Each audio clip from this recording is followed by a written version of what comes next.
Hey this is Ashwin Patel, welcome back. आज की बातें शुरू करने से पहले आप सब के लिए एक बड़ा वाला सैल्यूट। जितने लोगों ने मेरे लास्ट वीडियो में कमेंट्स किए थे, I am really impressed man. ऐसी ऐसी बातें लोगों ने लिखी है जो बड़े बड़े लोग नहीं सोच पाते। कहानी के ऐसे ऐसे मोरल लिखे गए हैं, ऐसे ऐसे एंगल से उस कहानी को सबने देखा है। You all are great people. बस आपकी सोच क्या है, इस बात को कभी आपने किसी को बताया नहीं है या फिर आपको किसी ने पूछा नहीं है, आपने कभी कोशिश नहीं की है। एक्चुअली कई बार आप में से बहुत सारे लोगों ने मुझे कहा कि सर हम मोटिवेट हो जाते हैं, फिर ये सब टेम्पररी है, वापस वैसा का वैसा हो जाता है। इसके लिए मैंने एक सॉल्यूशन निकाला था, एक ट्राई किया था कि अब से मोरल मैं नहीं आप बताओगे। आप कहानी का मोरल तभी बता पाते हो जब आप उस कहानी को पूरी तरीके से हर एंगल से समझते हो, और जब आप खुद सोच के कुछ मोरल लिखते हो तो उस बात को, उस सीख को आप जिंदगी भर नहीं भूल पाओगे। क्योंकि इस प्रोसेस में ना आप दिमाग के अंदर किसी और का थॉट डालते नहीं हो, आप अपने दिमाग में थॉट्स क्रिएट करते हो। बस यही सिखाना था आप सबको और आप सीख गए हो अच्छे से। और इस प्रोसेस का इफेक्ट आपको कुछ दिनों में मिलने लगेगा, याद रखना मेरी इस बात को। तो शुरू करते हैं आज की कहानी, और कहानी को ध्यान से सुनना क्योंकि मोरल आपको बताना है। एक लड़का जो बहुत ज्यादा मेहनती था बचपन से, वो संस्कारी भी था, सबका आदर करता था, सम्मान करता था, सबकी इज्जत करता था, जरूरतमंद लोगों की मदद भी करता था। उस लड़के ने बड़े बड़े सपने देखे थे जिसके लिए वो बहुत मेहनत भी करता था। काफी सारे सपने उसने पूरे भी कर लिए थे।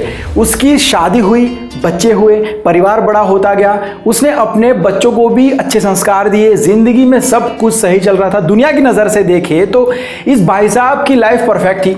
पैसा था, सुख था, हेल्थ थी, लेकिन ये भाई साहब अंदर ही अंदर कुछ कमी महसूस कर रहे थे। एक दिन उन्होंने ये सारी बातें अपने बेटे को भी बताई कि बेटा हमारे पास इतना अच्छा घर है लेकिन मेरा सपना कुछ और था। हमारे पास इतनी अच्छी गाड़ी है लेकिन मेरा सपना कुछ और था। आज मेरी बहुत इज्जत है लेकिन फिर भी मैं लोगों के लिए बहुत कुछ करना चाहता था। मतलब उन्होंने बताया कि मुझे जो सफलता चाहिए थी, मेरा जो सपना था, वो आज भी अधूरा है। इतनी मेहनत करने के बाद भी। उनके लड़के ने कहा कि पापा ये सब जो बातें आप कर रहे हो, ये सपना प्रैक्टिकली पॉसिबल ही नहीं है, फिर पूरा कैसे होता। उस भाई साहब ने भी कहा कि शायद हो सकता है ऐसा, लेकिन मेरा जो दिल है वो ये प्रैक्टिकल इम्प्रैक्टिकल ये सब बातें नहीं समझता है बेटा। उसके लिए कमी तो कमी ही रहेगी। वो भाई साहब बूढ़े हुए और उनका देहांत हो गया। अब जिंदगी भर उन्होंने अच्छे काम किए थे तो फिर उनको स्वर्ग में जगह मिली, स्वर्ग में उनका स्वागत किया गया। एक देवदूत आया और उन भाई साहब को अपना नया घर दिखाने के लिए ले गया। ये भाई साहब अपना नया घर देख के चौंक गए थे। ऐसा घर उन्होंने कभी भी नहीं देखा था। देवदूत घर के एक एक कमरे को दिखा रहा था, और ऐसे करते करते एक बड़ा सा कमरा आया जो बहुत बड़ा और बहुत ज़्यादा सुंदर था, और उसमें वो सारे सपने थे जो इस भाई साहब ने देखे थे, जैसे कि आलीशान घर, उनकी ड्रीम कार और भी बहुत सारी चीज़ें। ये सब देखकर वो भाई साहब शॉक हो चुके थे। उन्होंने देवदूत से पूछा कि ये सब तो मेरे सपने हैं, ये यहाँ पर मतलब मैं कुछ समझा नहीं, मुझे बताओ ये सब क्या है। देवदूत ने जो जवाब दिया, इस जवाब को ध्यान से सुनना और समझना, आपको आपकी लाइफ के बहुत सारे सवालों के जवाब इस जवाब के अंदर मिल जाएंगे। देवदूत ने कहा कि जब इंसान कोई सपना देखता है और उसके लिए मेहनत करना शुरू करता है तो ईश्वर और कायनात दोनों मिलकर उस सपने को पूरा करने में लग जाते हैं। हमारी तरफ से सब रेडी हो जाने के बाद हम उस पल का वेट करते हैं जब इंसान उस सपने की पूरी कीमत चुका दे। अब ये कीमत क्या होती है और क्यों होती है? कीमत यानी कि उतनी मेहनत, डेडिकेशन, सैक्रिफाइसेस, फेलियर्स, ये सब कुछ।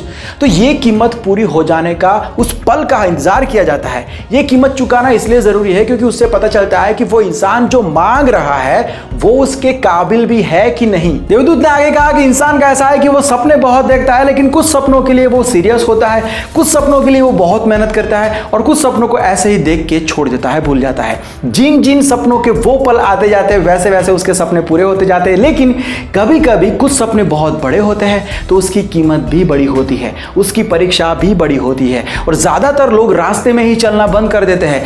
यहां हम लोग उनका सपना रेडी रख के बैठे होते हैं लेकिन आप लोग आधे रास्ते पर ही रुक जाते हो। हाँ, कभी कभी आपको यह भी लगता है कि मैंने तो बहुत मेहनत की थी फिर भी मेरा सपना पूरा क्यों नहीं हुआ। हाँ, आपने बहुत मेहनत की होगी लेकिन थोड़ी और करते तो आपका सपना पूरा हो सकता था। कभी कभी आप लोग बहुत नजदीक आके कोशिश करना छोड़ देते हैं। सपने सबके पूरे हो सकते हैं अगर वो आखिर तक चलते रहे। तो ये सारे तुम्हारे वो अधूरे सपने हैं जो हमने तो रेडी रखे थे लेकिन आपने आधे रास्ते पर ही चलना बंद कर दिया, कोशिश करना छोड़ छोड़ दिया। ओके देन, क्या सीखे इस कहानी से, क्या मोरल है इस कहानी का, आपने इस स्टोरी को कौन से एंगल से देखा है, कमेंट करके बताइए। और बात रही शाउट आउट की, तो मैं लास्ट वीडियो की बात करूं तो बहुत ही टफ टास्क था 2 लोगों को चूज करना। मैंने 3 को चूज किया है और वो भी बड़ी मुश्किल से किया है, क्योंकि हर कमेंट एक से बढ़कर एक थी। बट 3 लोगों को शाउट आउट देते हैं। तो पहला शाउट आउट देना चाहूँगा द पॉप जोन, उसके बाद निखिल अहमद और उसके बाद टू बी वेरी फ्रैंक। और इन तीनों को मैं मेरी इंस्टाग्राम स्टोरी पर भी शेयर करूँगा। और बाकी जितने लोगों ने कमेंट की है, मैंने करीबन कल 250 लोगों को रिप्लाई किया है और मुझे अच्छा लगेगा, जितने कमेंट्स मुझे बहुत अच्छी लगेगी। मे बी शाउट आउट आपको ना मिले क्योंकि बहुत सारे लोग हैं, लेकिन मैं रिप्लाई करूंगा, पूरी कोशिश करूंगा। और पहली 100 कमेंट को तो डेफिनेटली 100% रिप्लाई करूंगा। बाकी जैसे टाइम मिलता जाएगा वैसे वैसे आपके कमेंट्स में पढ़ते रहूँगा, रिप्लाई करते रहूँगा। And thank you so much comment करने के लिए। और अगर ऐसे ही आप सोचते जाओगे तो धीरे धीरे आई थिंक दुनिया बदल जाएगी यार। सब लोग अगर इस तरीके से सोचेंगे तो कौन डिमोटिवेट होगा। मैं तो कहना चाहूँगा कि आप सब लोग अपने अपने सोशल मीडिया पर रोज़ का रोज़ कुछ ना कुछ पॉजिटिव बातें शेयर करते रहिए। मैं पिछले काफ़ी टाइम से, काफ़ी सालों से ये कोशिश कर रहा हूँ, थोड़ा बहुत ही सही लेकिन फ़र्क पड़ रहा है। और मुझे ऐसा यकीन है कि फ़र्क पड़ेगा अगर आप लोग सब साथ देंगे।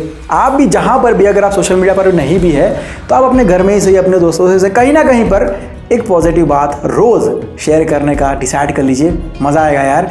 पॉजिटिविटी की बहुत ज़्यादा ज़रूरत है। धीरे धीरे करके सब बदलेगा, लेकिन बदलेगा ज़रूर। अगर कुछ कहना है तो ये मेरा इंस्टाग्राम आईडी है, लिंक आपको डिस्क्रिप्शन में दिया हुआ है, मैसेज ड्रॉप कर दीजिए। अगर इस वीडियो को फेसबुक पर देख रहे हो तो पेज को लाइक कीजिए, यूट्यूब पर देख रहे हो तो सब्सक्राइब कीजिए। मैं मिलता हूँ बहुत जल्द एक नए वीडियो के साथ, एक नए सब्जेक्ट के साथ। Bye, take care and see you soon. Keep smiling.